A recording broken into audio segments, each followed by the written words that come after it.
USA Gymnastics and Michigan State University are not saying a whole lot when it comes to this case. The questions of who knew what and when come to the forefront. A Detroit News investigation revealed that reports of sexual misconduct by Dr. Larry Nassar reached at least 14 Michigan State University representatives in the 2 decades before his arrest, with no fewer than 8 women reporting his actions. Among those notified, MSU President Luana K. Simon, who was informed in 2014 that a Title IX complaint and a police report had been filed against an unnamed physician. Joining me now, Lindsey Lemke, Jessica Smith, 2 of the other survivors from this as well. Lindsey, you have not been shy about your thoughts on President Simon confronting her as she was in the courtroom, I believe, on Friday for a short period of time. Can you take me through what made you go after her and ask her some very pertinent questions? Yeah, I mean, I saw her, as soon as I saw her walk in, she sat down in the very back row. She was trying to hide, as I've been saying, and you know, of course, the cameras surrounded her after Rachel Denhollander had introduced herself. And she, of course, all the reporters were asking her questions, and her answers to the questions were just, they were so evasive. And you know, we had asked her, like, can you confirm that there's a $10 million fund for us for counseling? And she kept telling us to revert to press releases. And you know, most of that stuff is on social media. And there's people who don't have social media. You know, there's people who are moms working 2 jobs, who are full-time college students. We don't have time to scroll through and try to find your link of where you give us the information. So I said, I want to hear from you. And she couldn't tell me. She couldn't tell me whose number to call, what name I should have, you know, if I even qualify for the funds. So it's just, she has no idea, and that's why she has no answers. Is it fair to say she's vastly underprepared to come to that courtroom and not have something to say? It seemed like it was very, you know, robotic in her responses. Yeah, because I don't think that she has any emotion, because she doesn't understand how painful this has been for people. You know, I've been saying that I don't think she understands 1% of the pain that this has caused people. For her to think that she can show up in court for 1/2 of a day, and she says she listened to the whole first day, but we don't know if that's true, and she can send out another email saying, "Dear MSU community member," and that's what I called her out for in my impact statement. I said, they're broad and they don't address everybody, and I called her out again yesterday and I said, how do you even know that this email is reaching all the people that it needs to? Because it's not.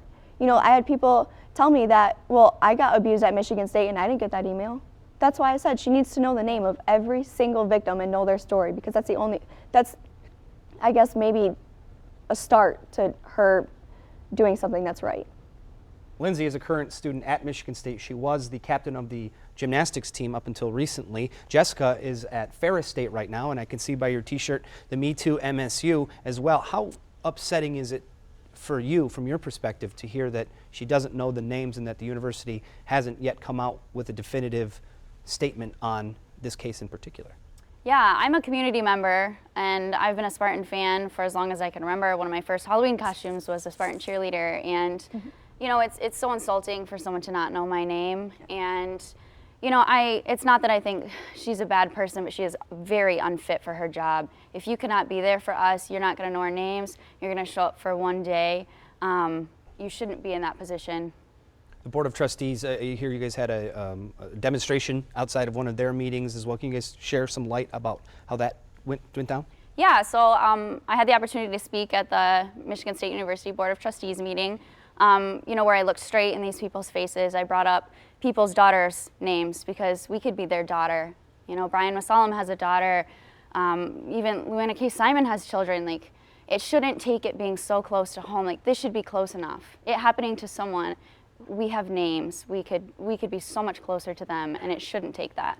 To that point, how frustrating was it for you guys to see that the trustees were having an emergency meeting on Friday morning only to come out and support President Simon? You know, I keep thinking how I want to ask them, if abuse was still going on, it would be ended, right? And I think that everyone would agree with me. Well, abuse is still happening. You know, we should be comforted. We should be healing after giving our impact statements in court and facing our abuser, but instead we're here fighting. We shouldn't have to fight Michigan State University. There, frankly, is no opposing side to the positive change in sexual assault culture on campus, and the community deserves these answers. They deserve accountability. They shouldn't. they shouldn't be there. Jessica, that was one of the most powerful statements I've ever heard. Thank you Thank very you. much for that. And you're right. There is no opposing side to this, and I think that's what's being lost in who wins, who loses. Everyone loses here. No one talking about this. Michigan State. No one's happy that we're talking about this. And for people that grew up loving Michigan State, who go to Michigan State, I went to Michigan State. This hurts. This hurts. But from your guys' perspective, the only way we're going to move forward from this is to talk about it and make sure that we get on the right path. No? Right. And I mean, there's been a lot of statements brought up too that I've been reading about the Penn State issue that happened last year with Jerry Sandusky. And, to me it feels like if this was an issue with a football team or a basketball team, would it be handled differently? Is it because, we aren't on the mainstream news until now because we aren't those big time names that, everybody knows? But it doesn't matter. We're still people. We still have feelings. It still happened to us. And, this is way worse of an issue than Penn State was. And they cleaned house. So why doesn't MSU do the same? Just because it's not football, you don't feel like you have to take the same steps? Like, did you not learn from that? That's frustrating. We shouldn't have to be men. I've been asking myself repeatedly, where are the leaders stepping forward, like Tom Izzo?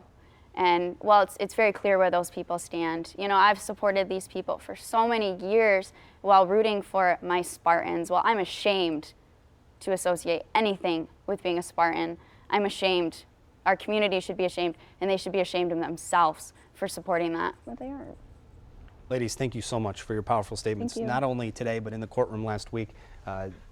This is not the last time I hope to hear from you guys either. Continue the fight, continue to carry the flag. You guys are heroes to me and a lot of people out there, so continue to do what you guys are doing. Thank you so much for joining me. Thank you. We have to dive deeper into this as well. Two of the journalists that have been in the courtroom who have seen the impact statements firsthand, they'll join us next to discuss the coverage of the trial as well as what comes next, especially when it comes to Michigan State University. Stay with us on this very special episode of the Suburban Ford 7 Sportscape.